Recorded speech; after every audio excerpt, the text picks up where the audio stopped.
আমরা hypertension related বিষয়গুলো করবো, তাই না? গতদিন ব্লাড প্রেশার সম্পর্কে একটু জানছি, তাহলে ব্লাড প্রেশারের পরে আসতেছে কি প্রেশার মেজারমেন্ট, তাই না? ব্লাড প্রেশার কিভাবে মাপা লাগে, একেবারে সহজ সরল প্রসিডিউর, ঠিক আছে? এখানে ঝামেলা খুবই কম, আর এটা আপনার রেগুলারই করা লাগবে, ঠিক আছে? ফার্মেসিতে বসলে যে কেউ এসে বলতে পারে কি যে ভাই প্রেশারটা একটু মেপে দেন, আপনাকে প্রেশারটা কি ভালো করে মাপতে হবে। এখন কথা হচ্ছে কি, প্রেশার মাপা পর্যন্ত ইচ্ছা করলে আপনি শেষ দিতে পারেন, ঠিক আছে, যে আপনি প্রেশারটা শুধু মেপে দিলেন, কিন্তু আমরা চাচ্ছি কি আপনি আরেকটু ওনার সম্পর্কে কি ওনাকে একটা সাজেশন দেন, প্রেশারটা মেপে ওনাকে কি দেন, একটা সাজেশন দেন। এখন প্রেশার মেপে যদি ওনাকে আপনি একটা সাজেশন দিতে চান, পরামর্শ দিতে চান, তাহলে কি প্রেশার সম্পর্কে আপনাকে কি কিছু জিনিস জানতে হবে। গতদিন আপনি যেটা জানছেন সেটা কি স্বাভাবিক ব্লাড প্রেশার। স্বাভাবিক ব্লাড প্রেশার না থাকলে আমরা বাঁচবো না কেউ, তাই না? যদি আমাদের ব্লাড প্রেশার কি স্বাভাবিক নাই থাকে, ব্লাড প্রেশার না থাকলে আমরা কেউ বাঁচবো না। রক্ত পা থেকে কি হৃৎপিণ্ড পর্যন্ত আসবে, হৃৎপিণ্ড থেকে মাথা পর্যন্ত উপরের দিকে যাবে। তাহলে চিন্তা করেন, হার্ট থাকে আমার বুকের মাঝখানের দিকে, তাই না? এখান থেকে রক্ত মাথায় যাচ্ছে, তাহলে প্রেশার ছাড়া কি যাবে? আবার পায়ে যাচ্ছে, পা থেকে আবার কি উপরে উঠে আসতেছে, তাহলে এখানে একটা ফোর্স আছে, প্রেশার আছে। এই প্রেশারটা আমাদের বেঁচে থাকার জন্য আবশ্যিক, কারণ রক্ত যদি সমস্ত শরীরে সরবরাহ না হয় তাহলে কি হবে না, আমাদের প্রত্যেকটা কোষ পর্যাপ্ত নিউট্রিশন পাবে না, পর্যাপ্ত কি অক্সিজেন পাবে না, বজ্র পদার্থগুলো কি নিষ্কাশন হবে না। আমরা রক্তের কাজের ভিতর পড়ছি না? তাহলে রক্ত যেহেতু যেতে হবে, রক্ত যাওয়ার একমাত্র মাধ্যমে হচ্ছে প্রেশার। যদি প্রেশার না থাকে রক্ত চলাচল করবে না। তাহলে প্রেশার কিন্তু আপনার জন্য খারাপ না, ঠিক আছে? আপনার রক্তচাপ আছে, ভালো, রক্তচাপ তো থাকবে, রক্তচাপ না থাকলে আপনি বাঁচবেন কিভাবে, এটাই সত্য। বাট কথা হচ্ছে যে রক্তচাপটা বেশি না কম, প্রবলেম হচ্ছে এটা। তাহলে বেশি কম জানার জন্য আমাকে কি জানতে হবে, নরমাল কতটুকু থাকে, ঠিক আছে? বেশি কম জানার জন্য আমাকে কি জানতে হবে, রক্তচাপ নরমাল কতটুকু থাকে। তাহলে গত ক্লাসে আমরা পড়াইছি আপনাদের যে রক্তচাপ কত প্রকার, স্যার মনে আছে আপনার? রক্তচাপ কত প্রকার? দুই প্রকার পড়াইছি আপনাদের, তাই না? কি কি? Systolic, diastolic. এটা কিন্তু মনে রাখতে হবে, ভুলার কোনো উপায় নাই, ঠিক আছে? রক্তচাপ দুই প্রকার, একটা হচ্ছে কি সিস্টোলিক প্রেসার, একটা হচ্ছে কি ডায়াস্টোলিক প্রেসার, ঠিক আছে? সিস্টোলিক প্রেসার মানে কি, যেটা বড়, উচ্চ। উচ্চ মানে কি, যেটা সংখ্যাটা বড়। যেমন আমরা যদি লিখি যে 110/70, একজনের ব্লাড প্রেশার আমরা বললাম আপনার ব্লাড প্রেশার কত, 110/70, তাহলে এই 110 হচ্ছে কি সিস্টোলিক ব্লাড প্রেশার, আর 170 হচ্ছে কি ডায়াস্টোলিক ব্লাড প্রেশার। এটা ভুললে চলবে না, ঠিক আছে? সিস্টোলিক ব্লাড প্রেশার সবসময় আগে থাকবে, কারণ ব্লাড প্রেশারে কি প্রথম সিস্টোলিকটা পাওয়া যায়, তাহলে প্রথম এটা থাকবে, এরপরে কি ডায়াস্টোলিকটা আমরা পাবো। ওকে, তাহলে সিস্টোলিক ব্লাড প্রেশার একটা, ডায়াস্টোলিক ব্লাড প্রেশার আরেকটা। এইটুকু আমরা ক্লিয়ার ছিলাম না? এখন কথা হচ্ছে এই সিস্টোলিক ব্লাড প্রেশারের একটা নরমাল রেঞ্জ আছে, এই রেঞ্জটা আমাদেরকে সবসময় মুখস্থ রাখতে হবে। কত সেই রেঞ্জটা? 100 থেকে লেস দেন 140। এখানে একটা নিচের দিকে তীর চিহ্ন দিলাম, কিসের জন্য? 140 এর নিচে, 140 বা তার সমান না, বা তার থেকে বেশি না। তাহলে 140 এর নিচে থাকবে, 139 থাকতে পারে, তাই না? তাহলে 140 এর নিচে, ঠিক আছে? কত থেকে শুরু হবে? 100 থেকে শুরু হবে। তাহলে কারোর ব্লাড প্রেশার যদি থাকে 105, কারোর ব্লাড প্রেশার যদি থাকে 110, কারোর ব্লাড প্রেশার 125, কারোর ব্লাড প্রেশার 130, 135, এই সবগুলোকে আমরা কি বলবো? সিস্টোলিক প্রেশার নরমাল আছে। এইটুকু আমার ক্লিয়ার কিনা যে সিস্টোলিক প্রেশার নরমাল থাকবে কখন? যখন আমি ব্লাড প্রেশারটা মেপে দেখবো 100 থেকে 140 এর মধ্যে আছে, নিচে থাকবা যাবে না, 100 থেকে 140 এর মধ্যে আছে। আরেকটা কি আছে আমার? Diastolic pressure. ডায়াস্টোলিক প্রেশার কত আছে? ডায়াস্টোলিক প্রেশারের নরমাল রেঞ্জ হচ্ছে 60 থেকে 90, লেস দেন 90। 60 থেকে কি লেস দেন 90। তাহলে কারোর ডায়াস্টোলিক প্রেশার যদি থাকে 65, 70, 80, 85, ঠিক আছে, 87, এইভাবে যদি থাকে, এগুলোকে আমরা কি বুঝবো? ডায়াস্টোলিক প্রেশার নরমাল আছে, ঠিক আছে? তাহলে ব্লাড প্রেশার নরমাল আছে কিনা এটা আমার প্রথম দেখার বিষয়। আমি যখন ব্লাড প্রেশার মাপতেছি, ব্লাড প্রেশারের প্রথম দেখার বিষয় হচ্ছে কি ব্লাড প্রেশারটা নরমাল আছে কিনা। তাহলে নরমাল ব্লাড প্রেশারটা আমি বুঝবো কিভাবে? এইভাবে, যে সিস্টোলিক ব্লাড প্রেশার এত থেকে এতর মধ্যে থাকে, আছে, এত থেকে এতর মধ্যে আছে, ডায়াস্টোলিক আছে, তাহলে ব্লাড প্রেশার কি নরমাল, ঠিক আছে? এখন আমরা যখন দোকানে প্রেশার মাপতে যাই, প্রেশারটা মাপার পর বলে ঠিক আছে, প্রেশারটা মাপার পরে কি বলে? ঠিক আছে। এই ঠিক আছে পর্যন্ত শোনার জন্য আপনি এখানে যান নাই, আপনার প্রেশারটা কত আছে এটা ইম্পর্টেন্ট। ঠিক আছে মানে সেটা কত, ঠিক আছে? তার মানে যখন দোকানে প্রেসার মাপবেন তখন আপনি যদি প্রেসার মাপেন ওই ঠিক আছে শব্দটা না বলে বলবেন কত, 110/80 ঠিক আছে, 120/80 110/80 ঠিক আছে প্রেসার। তার মানে আপনাকে এটা কি রোগীকে স্মরণ করে দিতে হবে 110/80 120/80 এগুলো ঠিক। কারণ আমরা অনেক সময় চিন্তা করি যে রোগীদেরকে বেশি শিক্ষিত করা যাবে না, ঠিক আছে? রোগীদেরকে বেশি শিক্ষিত করলে কি ঝামেলা আছে, বাট এটা আমাদের সেন্স থেকে একেবারে ভুল একটা পরামর্শ, ঠিক আছে? যে আপনি একটা রোগীকে যত সুস্থ মানে শিক্ষিত করবেন, মানে কি রোগ সম্পর্কে যত বেশি তাকে জানাবেন বা যত বেশি তাকে সচেতন করবেন, সে তত বেশি কি নিজের জীবনের মান উন্নত করতে পারবে, তত বেশি নিজেকে সুস্থ রাখতে পারবে, ঠিক আছে? দেখেন একজন ডায়াবেটিক্সের রোগী ডায়াবেটিক্সের ডাক্তারের চেয়ে কম জানে না নিজের সম্পর্কে, ঠিক আছে? সে যত জানবে সে তত কি নিজেকে সুস্থ রাখতে পারবে। একই বিষয় ব্লাড প্রেশারের ক্ষেত্রে, কারণ এগুলো কি ভালো হয়ে যাবে কখনো না। তাহলে এগুলো মেইনটেনেবল ডিজিজ। মেইনটেনেবল ডিজিজের প্রথম চিকিৎসা হচ্ছে রোগীকে রোগ সম্পর্কে সচেতন করা, রোগীকে রোগের কি কমপ্লিকেশন সম্পর্কে কি সচেতন করা, যে রোগীর এই রোগটা যদি রোগী মেইনটেইন না করে, ঠিক আছে, তার কি কি সমস্যা হতে পারে, তার স্ট্রোক করতে পারে, তার প্যারালাইসিস হতে পারে, বিভিন্ন রকম কি কন্ডিশন যেগুলো আছে সেগুলো রোগীর সাথে শেয়ার করতে হবে। তাহলে কি হবে, রোগী রোগটা সম্পর্কে সচেতন হবে, আলটিমেট কি থাকবে, সুস্থ থাকার চেষ্টা করবে। ঠিক আমরা বলি না যে রোগীদের ভয় দেখানো ঠিক না, রোগীদের ভয় দেখানো ঠিক না কোন সময়, যদি আপনার অসৎ কোনো উদ্দেশ্য থাকে। কিন্তু আপনার উদ্দেশ্য যদি সৎ হয় তাহলে রোগীকে ভয় দেখানো উচিত।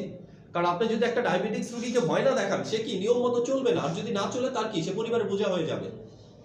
বুঝেন, ডায়াবেটিক যদি গ্যাংগ্রিন হয়, পাটা যদি কেটে ফেলতে হয়, সে কি পরিবারে বোঝা হয়ে যাবে না? তার মানে কি ভয় দেখানো উচিত কখন, যখন আপনার উদ্দেশ্য কি ওনাকে সেফ রাখা। ওকে, তাহলে আমরা ব্লাড প্রেশার নরমালটা বুঝলাম। তো এবার আমরা একটু অ্যাবনরমাল ব্লাড প্রেশারের দিকে যাব, এটা খুব ইম্পর্টেন্ট।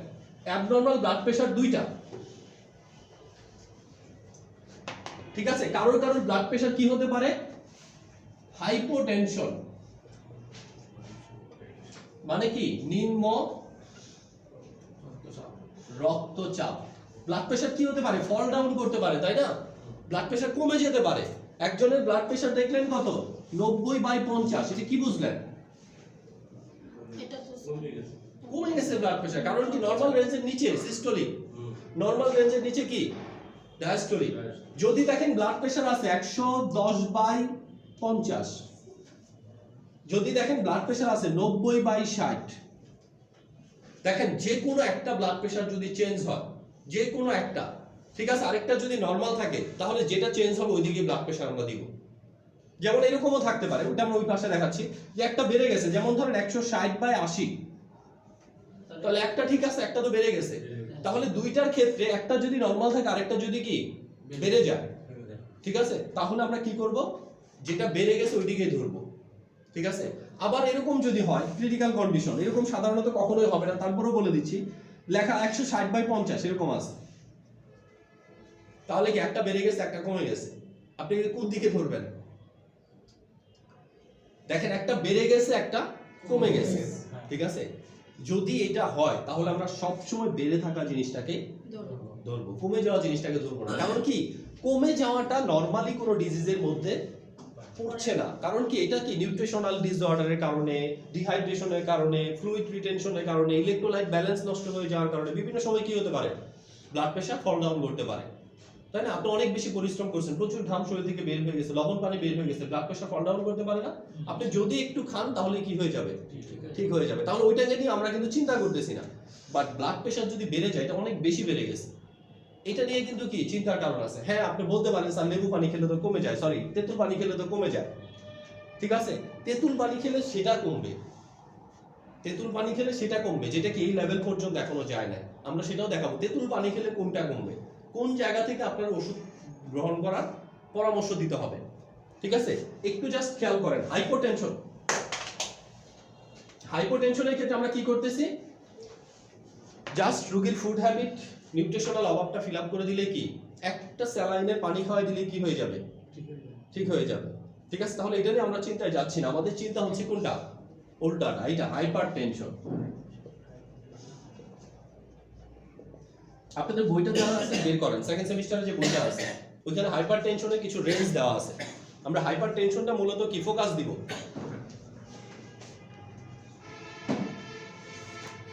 দেখেন পেজ নাম্বার দেওয়া আছে 66 বা 67 পেজ,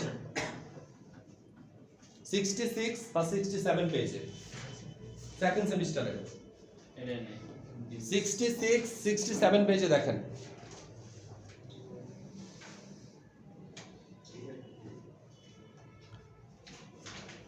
সিক্সটি পেজে বের করেন, 66 পেজে দেখেন হাইপার টেনশন। বুঝে পাইছেন? তাহলে এই রোগটা যেহেতু আমরা পড়বো, রোগটা সম্পর্কে কি আমাদের কিছু জানতে হবে। একটু দেখেন প্রথমে হাইপার টেনশন কাকে বলে লেখা আছে। হাইপার টেনশন কাকে বলে বলছি কি, এটা একটা ক্লিনিক্যাল কন্ডিশন, মানে এটা একটা রোগ যেখানে বয়স এবং লিঙ্গ অনুযায়ী ব্লাড প্রেশার নরমাল রেঞ্জ থেকে কি হয়, বেড়ে যায়। ঠিক আছে, প্রথম পেজে দেখেন হাইপারটেনশন লেখা আছে, তার নিচে সংজ্ঞা দেওয়া আছে। হাইপারটেনশন হচ্ছে একটি ক্লিনিক্যাল কন্ডিশন যেখানে বয়স এবং লিঙ্গ অনুযায়ী ব্লাড প্রেশার কি হয়, নরমাল রেঞ্জ থেকে বেড়ে যায়। ঠিক আছে, বয়স এবং লিঙ্গ অনুযায়ী ব্লাড প্রেশার নরমাল রেঞ্জ থেকে বেড়ে যাওয়াকেই কি বলা হয়, হাইপারটেনশন বলা হয়। তাহলে বয়স এবং লিঙ্গ অনুযায়ী নরমাল রেঞ্জ থেকে বেড়ে যাওয়াকেই কি বলা হচ্ছে, হাইপারটেনশন বলা হচ্ছে। তার মানে হাইপারটেনশন শুরু হবে কোথা থেকে, নরমাল রেঞ্জ আমরা শেষ করছি কোথায়, সিস্টোলিকটা 100 থেকে লেস দেন 140। তার মানে যখনই 140 বা তার বেশি ব্লাড প্রেশার হবে সিস্টোলিক, তখনই আমরা কি বুঝবো, হাইপারটেনশন। ডায়াস্টোলিক প্রেশারের ক্ষেত্রে আমরা কি বলছি, 60 টু লেস দেন 90। যখনই 90 এর বেশি হবে বা 90 হবে তখনই আমরা কি বুঝবো, হাইপারটেনশন। ঠিক আছে, তাহলে হাইপারটেনশন হলে শুরু হবে কোথা থেকে, এই জায়গাটা মাথায় রাখতে হবে। হাইপারটেনশন শুরু হবে কোথা থেকে, 140 এর উপর থেকে সিস্টোলিক, 90 এর উপর থেকে ডায়াস্টোলিক। ঠিক আছে, আরেকটা বিষয় বলি, হাইপারটেনশন এবং হাইপোটেনশন, উচ্চ রক্তচাপ নিম্ন রক্তচাপ, দুইটা রোগের লক্ষণ কিন্তু একই রকমই থাকে। ঘাড় মাথা ব্যথা করবে, অস্থির লাগবে, ঘাড়ে কি রগ ফুলে যাবে, রগে খিঁচুনি লাগবে, এই টাইপের সমস্যাগুলো কি হাইপারটেনশনও হতে পারে, হাইপোটেনশনও হতে পারে। এখন কারোর যদি এরকম হয় আপনি হাইপারটেনশনের লক্ষণগুলো পড়ছেন, হাইপোটেনশন পড়েন নাই, তাহলে কি করবেন রোগীরে, তাহলে নিশ্চয়ই প্রেশার কি বেড়ে গেছে। ঠিক আছে, বেড়ে যাওয়ার জন্য মনে করেন রোগীরে কি প্রেশারের কোনো ওষুধ খাওয়াচ্ছেন, ঘুমের ওষুধ খাওয়াচ্ছেন, ধরেন প্রেশারের কোনো ওষুধ খাওয়াচ্ছেন, তাহলে রোগীর প্রেশার কমে যাওয়ার জন্য যদি এটা হয়ে থাকে তাহলে প্রেশার ওষুধ খাওয়ালে কি হবে, প্রেশার আরো কমে যাবে না। আবার আপনার মনে হয়েছে না প্রেশার কমে গেছে সেই জন্য হয়েছে, এই জন্য রোগীকে কি করছেন, স্যালাইনে পানি খাওয়াই দিচ্ছেন। ঠিক আছে, একটা খাবার স্যালাইন খাওয়াই দিচ্ছেন। এখন রোগীর প্রেশার আসলে বেড়ে যাওয়ার জন্য এই লক্ষণগুলো দিছিল, তাহলে প্রেশার স্যালাইন খাওয়ার সাথে সাথে কি হবে, রোগী বমি করা শুরু করে দিবে একবারে, প্রেশার কি হবে, আরো বেড়ে যাবে। তার মানে প্রেশার কমে গেছে না বেড়ে গেছে, এটা আপনি শুধু বলতে পারবেন আফটার ব্লাড প্রেশার মেজারমেন্ট। ঠিক আছে, ব্লাড প্রেশার মাপার পরেই আপনি কি বলতে পারবেন রোগীর প্রেশার বেড়ে গেছে অথবা কি কমে গেছে। তার মানে আপনাকে প্রেশার মেপে ডিসিশন নিতে হবে, কোনো ডাইরেক্ট কথা বলা যাবে না যে ভাই আপনি খাবার স্যালাইন খান, ভাই আপনি কি প্রেশার ওষুধ খান, এই কথা কি বলা যাবে না। আগে প্রেশারটা মেপে নিতে হবে। সেই জন্য প্রেশারের যন্ত্রটা কি এসেনশিয়াল এলিমেন্টস এর একটা, যেটা বাসায় থাকা উচিত। থার্মোমিটার কি বাসায় থাকা উচিত, এগুলো হাতের খড়ি। ক্লিয়ার এটা?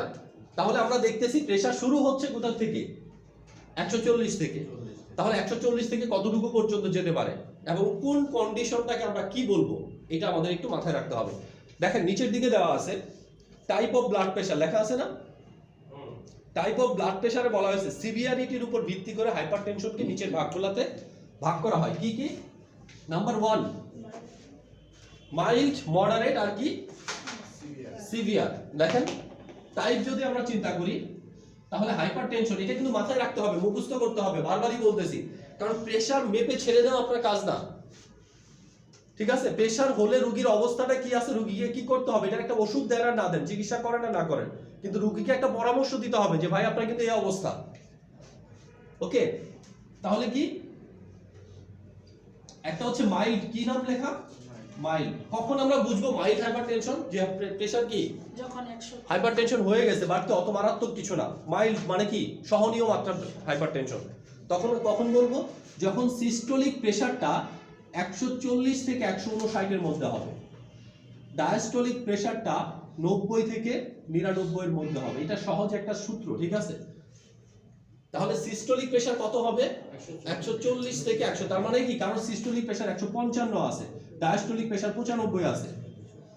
এখন এই রোগীকে কি বলবেন আপনি, 140 থেকে কত 50 140 থেকে 159। তার মানে এটা কি প্রেশার, মাইল্ড হাইপারটেনশন। নেক্সট ক্লাসে কিন্তু আমরা জিজ্ঞেস করব এরকম করে প্রেশার লিখে বলবো এই রোগীর প্রেশারের কন্ডিশন কি। ঠিক আছে, না পারলে দাঁড় করে রাখবো। 90 থেকে 99। ঠিক আছে, কত 150 50 থেকে 55 থেকে 95 যদি হয়, এখন যদি কারো ব্লাড প্রেশার 150 থেকে 90 হয় কি বলবো? কি এটা? সমস্যা দেখেন, এটাই তো হিসাব তো করবেন এটাই। 150 কি 140 থেকে 159 এর মধ্যে নাই? 90 থেকে 99 এর মধ্যে কি 90 নাই? তাহলে এটা কি হবে? ঠিক আছে, মাথায় রাখতে হবে এটা। তাহলে মাইল্ড হাইপারটেনশনের পরে যে অবস্থাটা সেটার নাম হচ্ছে কি? মডারেট। কি নাম? Moderate hypertension. মডারেট হাইপারটেনশন আমরা কখন থেকে ধরবো? মডারেট হাইপারটেনশন আমরা ধরবো যখন সিস্টোলিক ব্লাড প্রেশার 160 থেকে 179 পর্যন্ত হবে, ডায়াস্টোলিক ব্লাড প্রেশার যখন 100 থেকে 109 পর্যন্ত থাকবে। নিচেরটা কত? 100 থেকে 109 এর মধ্যে, উপরেরটা কত? 160 থেকে 179 এর মধ্যে। তাহলে আমরা কি ধরবো? Moderate hypertension.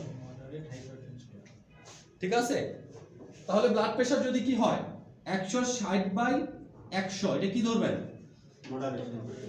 100 মডারেট। এটা আপনাকে মাথায় সেট করে নিতে হবে। 109 পর্যন্ত কি মডারেট, তাহলে 102 হোক, 4 হোক, 5 হোক, 7 হোক, সবই কি হবে? মডারেট হবে। আবার এটাও মনে রাখতে হবে 160 থেকে 79 পর্যন্ত মডারেট।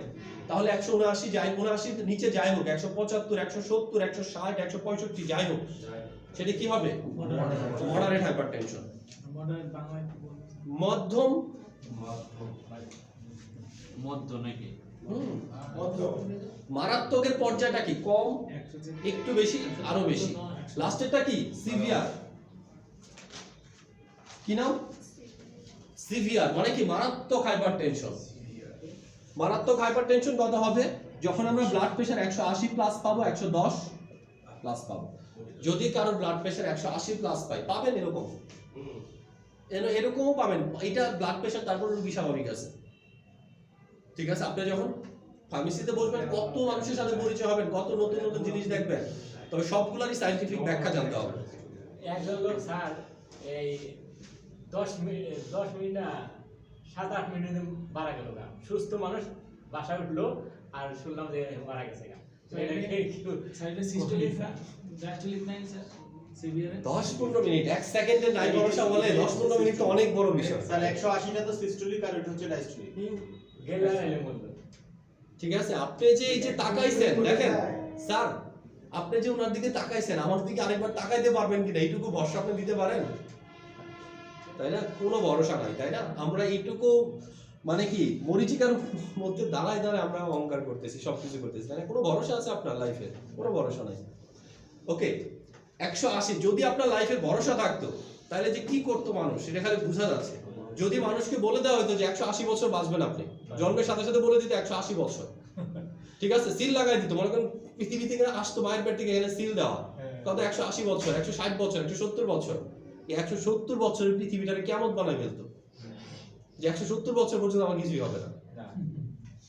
ঠিক আছে, ওকে বর্তমানে তো আপনার 60 বছর বয়সে সেটা সবকিছু বের করা ওকে। দেখেন তাহলে 180 থেকে কত? 110। এইটুকু মাথায় রাখতে হবে সব সময়, এটা ভুলা চলবে না। ঠিক আছে, ওকে। তাহলে মাইল্ড, মডারেট, সিভিয়ার। এখন এই তিনটা ছাড়াও, ঠিক আছে, আরেকটা পাবো আমরা কি? Hypertensive emergency. ইমার্জেন্সি মানে কি? রোগীর এমন একটা কন্ডিশনে প্রেশারটা আপনি পাইছেন যে রোগী যে কোনো সময় কি করতে পারে? স্ট্রোক করতে পারে। তাহলে হাইপারটেনসিভ ইমার্জেন্সিটা হবে কোথায়? যদি ব্লাড প্রেশার 210 প্লাস আর এই কত 130 প্লাস পান। ঠিক আছে, তাহলে বুঝতে হবে রোগী কি যে কোনো সময় স্ট্রোক পর্যন্ত করতে পারে। 210 থেকে 100 হ্যাঁ, 210 এর উপরে, সে 210 এর উপরে মানে যা আছে তাই, 300 নিচেই থাকবে। এর চেয়ে বেশি তো মেশিনে ধরবে না, তাই না? মেশিন তো 300 পর্যন্ত ধরবে। প্রেসার হয় মানুষের। সেটাই তো ম্যাক্সিমাম 300 কিসের জন্য রাখছে? স্যার এর সংক্ষেপে কি লিখছেন? হাইপারটেনশন। এই হাইপারটেনসিভ ইমার্জেন্সি, হ্যাঁ, ইমার্জেন্সি কন্ডিশন আর কি। ঠিক আছে, তাহলে এই চারটা তো পেলাম। এক নম্বরটা কি? মাইন্ড। মাইল্ড। মাইল্ড হাইপারটেনশনের নরমাল রেঞ্জ কত? 140 থেকে 160। সিস্টোলিক এরকম বলতে হবে 59। ডায়াস্টোলিক কত? 160 থেকে 90 থেকে 99 90 থেকে 99। মডারেট ব্লাড প্রেশারের নরমাল রেঞ্জ কত? 160 থেকে 179। সিস্টোলিক বলেন না, বারবার শব্দগুলো উচ্চারণ করেন তাহলে নিজের ভিতর চলে আসবে। সিস্টোলিক 160 থেকে 179 ডায়াস্টোলিক 100 থেকে 109 ডায়াস্টোলিক 100 থেকে 109। সিভিয়ারের ক্ষেত্রে 180 প্লাস, ডায়াস্টোলিক 110 প্লাস। ঠিক আছে, ইমার্জেন্সির ক্ষেত্রে 210 প্লাস এবং 130 প্লাস। এই কয়েকটা শব্দ মনে রাখতে হবে কষ্ট করে। Mild, moderate, severe. Mild, moderate, severe, এইগুলো হচ্ছে কমন। এই কমন গুলা ছাড়া কিছু আনকমন আছে, এখন এই আনকমন গুলা বলে দিচ্ছি।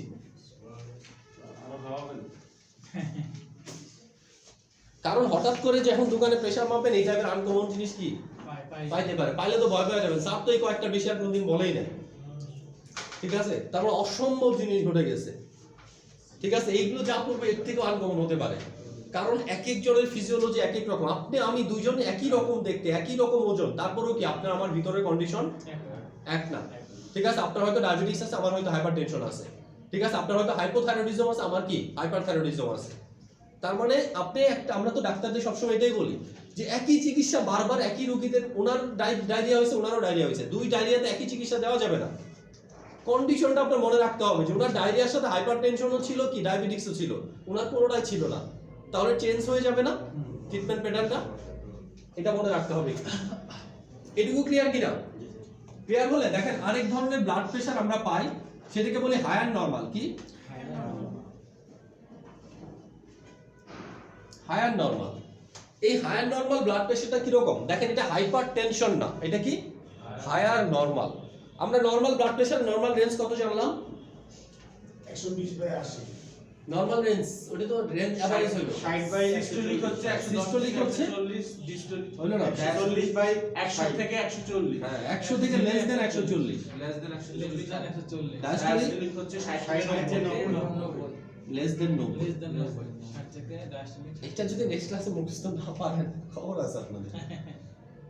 ঠিক আছে, তাহলে এটা কি বললাম? 100 থেকে লেস দেন 140, 60 থেকে লেস দেন 90। এইটুকু যদি আমার মাথায় থাকে তাহলে হায়ার নরমাল ব্লাড প্রেশারটা আমি বুঝতে পারবো। কিরকম? অনেক দেখবেন বিশেষ করে মেয়েদের এই টাইপের কন্ডিশন হতে পারে। অনেকের কি থাকে, ব্লাড প্রেশার একেবারে লো এর মতোই থাকে, ধরেন এরকম থাকে 100 থেকে 100/60, 110 কি 50। ঠিক আছে, ব্লাড প্রেশার এরকম কি সবসময় কম থাকে। এই কম ব্লাড প্রেশারটা হঠাৎ করে তার ছেলের, মনে করেন কালকে তার মেয়ের বিয়ে, অথবা কি তার ছেলের পরীক্ষার রেজাল্ট দিবে, অথবা কোনো একটা মানসিক টেনশনের কারণে কি হয়ে গেছে, হঠাৎ করে বেড়ে কত হয়ে গেছে, ধরেন 130, 130/85 হয়ে গেছে। কত হয়ে গেছে? 130/85। এখন আপনার কাছে কি মনে হচ্ছে যখন আপনি ব্লাড প্রেশার মাপলেন, তখন কিন্তু আপনার কাছে মনে হচ্ছে কি এ তো নরমাল ব্লাড প্রেশার। ঠিক আছে, বাট মহিলার মধ্যে কি আছে বা পুরুষের মধ্যে কি আছে, ঘাড় মাথায় হাইপার টেনশনের যে লক্ষণগুলো আছে সব লক্ষণগুলাই কি আছে। ঠিক আছে, তাহলে ওই লক্ষণগুলো যদি বিদ্যমান থাকে, ব্লাড প্রেশার যদি আপনি এত পান, এটাকে তো আর হাইপার টেনশন বলতে পারবেন না, এটাকে আপনি তখন কি বলবেন? Higher normal. এই জায়গাটাতে আপনি কি খাওয়াবেন রোগীকে?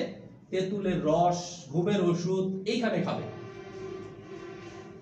ঠিক আছে, তেঁতুলের রস খেলে কি এখান থেকে ব্লাড প্রেশারটা নেমে আবার কি হবে, কারণ তেঁতুলের রসে টার্টারিক অ্যাসিড থাকে, ব্লাড কি পাতলা করে দেয়, তাহলে কি হবে, ব্লাড প্রেশারটা কমে যাবে। ঘুমের ওষুধ খেলে ঘুম এমন একটা কন্ডিশন আপনার সাইকোলজিক্যাল স্ট্রেসটাকে কি করবে, নরমাল অবস্থাতে নিয়ে আসবে। তাহলে এই জায়গাটাতে আমরা ঘুমের ওষুধ প্রয়োগ করব। আবার কখনো কখনো আমরা ব্লাড প্রেশার মাপতে যাব, ব্লাড প্রেশার মেপে দেখব কি আমাদের ব্লাড প্রেশার এরকম পাচ্ছি 160/80। তাহলে আমরা কি দেখতেছি, এক পাশে ব্লাড প্রেশার কত বেশি, মানে কত বেশি, এটা কোন পর্যায়ে আছে? মডারেট ব্লাড প্রেশারের পর্যায়ে, তাই না? আরেক পাশেরটা কি একেবারে নরমাল। তাহলে এই রোগীর ব্লাড প্রেশার যদি লক্ষণগুলো বোঝা যায়, তাহলে এটাকে আমরা কি বলবো? Isolated systolic hypertension. Isolated systolic hypertension. Systolic hypertension মানে কি, যে হাইপারটেনশনটা শুধু সিস্টোলে আছে, ডায়াস্টল নরমাল। তাহলে কোনো ব্যক্তির ব্লাড প্রেশার যদি ডায়াস্টল নরমাল হয়, সিস্টোল অনেক বেশি থাকে, তাকে আমরা কি বলবো? Systolic hypertension. যেহেতু একটা বাড়তেছে সেজন্য আমরা আইসোলেটেড বলতেছি, তাহলে নাম কি? Isolated systolic hypertension. আবার কি বলতে পারি? Isolated diastolic hypertension. আমরা দেখলাম ব্লাড প্রেশার 120/100, তাহলে 100টা কি বেশি মানে কত বেশি? 20 বেশি। 10 বেশি। কোন পর্যায়ে আছে এটা বলেন? আইসোলেটেড। আচ্ছা। ওই 10-15 বেশির কথা আমি জিজ্ঞেস করি না। বেশি মানে মাইল্ড, মডারেট না সিভিয়ার, কোন জায়গায় আছে এটা?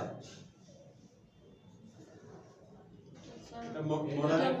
না এটা স্যার মাইল মাইল্ড, মডারেট না সিভিয়ার? Moderate hypertension. মডারেট এটা শুরু হয় কোথা থেকে? 100 থেকে 109 না? ভুলে গেলে চলবে কিভাবে? 100 থেকে 109, তাহলে 100টা কি এখানে আছে না? তাহলে এটা তো মডারেট হাইপারটেনশন। স্যার 120টা তো আবার ইয়েতে 120টা তো আবার 120টা তো সিস্টোলিক স্যার। সিস্টোলিকেরটা কত? সিস্টোলিকের 140 থেকে শুরু না? 120 তো সিস্টোলিক নরমাল, তাই না? আপনি এটার সাথে এটা তুলনা করা যাবে না। এটার রেঞ্জ আলাদা পড়ছি আমরা, এটার রেঞ্জ কি আলাদা পড়ছি। একটা হচ্ছে 60 থেকে 90, একটা হচ্ছে 120 থেকে 140। 100টা তো হচ্ছে মডারেটে পড়ে গেছে। আর 100 তো মডারেট পড়ে গেছে, তাহলে diastolic pressure moderate. Diastolic pressure কি মডারেট? সিস্টোলিক প্রেসার কি নরমাল। নরমাল। এইটুকু জিনিস কি আপনাদের মনে থাকবে না? এখন তো বলে ফেলেছে। হ্যাঁ, মনে থাকবে কখন জানেন? যখন আপনি রেগুলার এটা কি করবেন, স্ট্রিমিং করবেন। আপনি যখন দোকানে প্রেসার মাপবেন ধরেন, তাহলে একজন ব্যক্তির প্রেসার পেলেন কত? 150/90, এটা পাবেন না? প্রেসার যখন মাপবেন, আপনার ফ্যামিলিরই যখন প্রেসার মাপবেন 150/90 পাইলেন, তাহলে এটা কি প্রেসার আপনাকে জানতে হবে না? ডায়াস্টোলিক বলে সিস্টোলিক মাইল্ড আছে।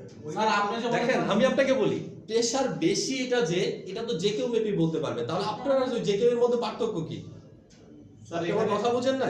স্যার এখানে স্যার ডায়াস্টোলিকটা নরমাল আছে আর সিস্টোলিকটা ডায়াস্টোলিকটা মাইল্ড, 90 থেকে মাইল্ড শুরু না? হ্যাঁ। Mild hypertension. মাইল্ড আর এটাও তো মাইল্ড। মাইল্ডই তো, মাইল্ড হাইপারটেনশন। ঠিক আছে, আমার কথা বুঝেন। যে ব্লাড প্রেসার বেশি না কম এটা তো বুঝবে, যে কেউ বুঝবে, তাই না? আপনি যে কোর্স করছেন, ফার্মেসির দোকান নিয়ে বসছেন, আপনি এর থেকে কি বেশি বুঝেন? সেটাই লোকটা আপনার কাছে আসবে কেন তাহলে? ওনার ব্লাড প্রেসার বেশি বাসা থেকে বুঝে আসে। বাসা থেকে এখন প্রেসার সবাই মাপতে পারে, প্রেসার মাপা কোনো আহামরি বিষয় না। কিন্তু মাপার পরেও নিজে প্রেসার এটা পাইছে, এটা মানে কি? এইটুকু জিনিস তো শ্রম তো আপনাকে দিতেই হবে, তাই না? আপনি যে মানুষের সাথে গল্প করবেন, কি নিয়ে গল্প করবেন? এই জিনিসগুলো নিয়ে গল্প করতে হবে। কারণ আপনি যখন ফার্মেসি দিবেন তখন তো আর চাকরি বাকরি করতেছেন না। এটাই আপনার কি? এটাই আপনার চাকরি, এটাই আপনার বিজনেস, সবকিছু এটা না? তাহলে এখানে আপনি যখন বসে থাকবেন, আপনার কাছে লোকজন যখন আসবে বিভিন্ন কন্ডিশন নিয়ে, তাদের সাথে যখন আপনি কথা বলবেন, ওই বাসার কথাই বলবেন, বাসায় যেভাবে কথা বলেন, আপনার ল্যাঙ্গুয়েজটা অবশ্যই কিছু জিনিস কি হতে হবে, চেঞ্জ থাকতে হবে। মানুষকে একটা সৎ পরামর্শ দেওয়ার জন্য প্রথম কাজ হচ্ছে আপনাকে এই বিষয়টাকে ভালো করে জানতে হবে। তা না হলে আপনার যে পরামর্শ দেবেন এটা ভুল হওয়ার সমস্যা কি অনেক সম্ভাবনা অনেক বেশি হবে। ওকে, ঠিক আছে। তাহলে প্রেসার সম্পর্কে এই কয়েকটা লাইন আমাদের দরকার ছিল আপনাদের জানানো। আর প্রেসারের লক্ষণগুলো কি কি হয় একটু দেখেন। এটা আপনার মুখস্থ করার কিছুই না, আপনি এমনি সামনে দেখবেন। ব্লাড প্রেসারের লক্ষণগুলো দেওয়া আছে পেজ নাম্বার 59 দেওয়া আছে, 69 সরি 69। দেখেন কি লেখা আছে। ঘন ঘন মাথা ব্যথা, মাথা ঘোরা, মাথায় চাপ ধরে থাকা। খুঁজে পাইছেন? ঘন ঘন মাথা ধরা, মাথা ব্যথা, মাথায় চাপ ধরে থাকা, এটা কি ব্লাড প্রেসারের একটা লক্ষণ। পরেরটা আছে ঘাড়ে ব্যথা হতে পারে, মাথার সাথে কি ঘাড়ের রগে ব্যথা হতে, রগ ফুলে যেতে পারে। ঘাড়ের পেছনের রগে কি টান ধরতে পারে, ফুলে যেতে পারে। শরীরে কি ক্লান্তি, অবসাদ, অনিদ্রা আসতে পারে। কানের ভিতরে ঝাঁঝা শব্দ করতে পারে। স্মরণ শক্তি কমে যাবে, কাজের মনোযোগ কমে যাবে, সামান্য পরিশ্রমে বুক ঝড়ফড় করবে, প্রচন্ড মাথা ব্যথার সাথে কি হতে পারে, বমি হতে পারে। এই টাইপের লক্ষণ যদি কারোর মধ্যে দেখেন, সাথে সাথে স্যালাইন খাওয়াই দিবেন, তাই না? না, তেঁতুলের রস খাওয়াই দিবেন। হ্যাঁ, সাথে সাথে প্রেসার মাপবেন।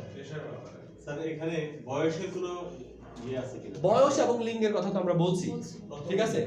দেখেন একটা রোগী বয়সের সাথে কিভাবে আমরা প্রেসারটা জেনারেল ভাবে কিভাবে বের করব, সব সময় সবগুলা রেঞ্জ মনে রাখা কঠিন ব্যাপার, তাই না?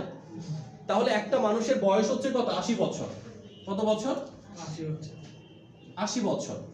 তাহলে বয়স এবং লিঙ্গের সাথে সাথে কিন্তু ব্লাড প্রেসার বাড়ে। 80 বছর বয়সে ওনার যে ব্লাড ভেসেলগুলা যদি দেখেন একেবারে শক্ত হয়ে গেছে, ব্লাড ভেসেলগুলা শক্ত হয়ে গেছে, মাংসগুলা কি হয়ে গেছে, লুজ হয়ে গেছে। এখন ওনার ব্লাড প্রেসার আর একটা লোকের বয়স 40 বছর, তার ব্লাড প্রেসার কিন্তু এক না। না, এটা দেখাই দিচ্ছি। এটা আপনি কি রেঞ্জগুলো মুখস্থ রাখতে পারবেন না, কারণ অনেকগুলা রেঞ্জ, একদম মনে করেন 20 থেকে 25, 25 থেকে 30, এইভাবে রেঞ্জগুলো কি মুখস্থ করা সম্ভব না। তাহলে নরমালি মনে রাখার একটা উপায় কি, যে আপনি যখন সিস্টোলিক প্রেসার বের করবেন, সিস্টোলিক প্রেসার যখন বলবেন যে 80 বছরের লোকের সিস্টোলিক প্রেসার কত, ওনার সিস্টোলিক প্রেসার কত, যদি এটা আমরা নরমাল সিস্টোলিক প্রেসারটা যদি চিন্তা করি, তাহলে 80 বছর লোকের একটা সিস্টোলিক প্রেসার বের করার জন্য ডায়াস্টোলিক প্রেসারের নরমাল রেঞ্জ কত? স্যার ডায়াস্টোলিক প্রেসারের নরমাল রেঞ্জ হচ্ছে 60 থেকে 90 মধ্যে 60 থেকে 90 এর মধ্যে থাকবে না? তাহলে আপনি কি করবেন, আমাদের যে অপটিমাম আছে এটা মনে রাখতে আছে, বড়টা থেকে দিলেও কোনো সমস্যা নাই, ঠিক আছে, ম্যাক্সিমামটা ধরি, তাহলে 90টা কি আমার ম্যাক্সিমাম, ঠিক আছে। এই 90 এর সাথে আমি 130, সরি এখানে কত আছে, 40 কি করব, যোগ করে দিব। 90 এর সাথে আমি কি করব, 80 যোগ করে দিব। তাহলে 90 এর সাথে যদি আমি 40 যোগ করি কত হয়, 130। 90 এর সাথে যদি আমি কত 80 যোগ করি কত হবে, 170। তাহলে দেখেন এটা কি বের হচ্ছে, সিস্টোলিক প্রেসার। 40 বছর বয়সী একটা মানুষের ম্যাক্সিমাম সিস্টোলিক প্রেসার এত হলে ভালো, কত, 130। 80 বছর বয়সী একটা মানুষের সিস্টোলিক প্রেসার 170 পর্যন্ত গেলেও ওনার জন্য নরমাল হতে পারে, ঠিক আছে। তাহলে এটা কি বের করলাম, সিস্টোলিক প্রেসার বের করলাম। ডায়াস্টোলিক প্রেসার বের করার জন্য কি করতে হবে, ডায়াস্টলের সিস্টোলিক প্রেসার কত ছিল, 140, সিস্টোলিক ম্যাক্সিমাম প্রেসার কত, 140, তার সাথে আমি 40 যোগ দিলাম, কত হলো, 180, 2 দিয়ে ভাগ দিলাম, স্যার এটা মাইনাস করে দিলে হবে না? আচ্ছা। যোগ দিতে হবে, আচ্ছা, যোগ। ঠিক আছে। তাকে আবার কি 2 দিয়ে ভাগ দিতে হবে সিস্টোলিক প্রেসার, আচ্ছা, তাহলে আসলে 90। ঠিক আছে। তাহলে শুধু 90, ঠিক আছে। তাহলে ম্যাক্সিমাম অর্থে কি 90 পর্যন্ত যেতে পারে, এর থেকে বেশি কোনোভাবে যাওয়া, 90 বলতে কি 190? 100 কেন হবে, শুধু 180 এর 2 দিয়ে ভাগ দিলে কত হয়, 90। ডায়াস্টোলিক প্রেসার বের করার জন্য 2 দিয়ে ভাগ দিতে হবে, ঠিক আছে। সিস্টোলিক প্রেসারের সাথে বয়স যোগ করে 2 দিয়ে ভাগ দিতে হবে, সহজ কথা। যে সিস্টোলিক প্রেসার যেটা আছে, সিস্টোলিক প্রেসারের ম্যাক্সিমাম রেঞ্জের সাথে কি বয়স এজটা যোগ হবে, তার সাথে কি 2 দিয়ে ভাগ হবে, তাহলে ডায়াস্টোলিক প্রেসার বের হবে। ক্লিয়ার করবেন আপনারা? 90টা দেখেন, 80 বছর 140, 140 এর সাথে আমি যোগ দিচ্ছি কত, 80, কত হচ্ছে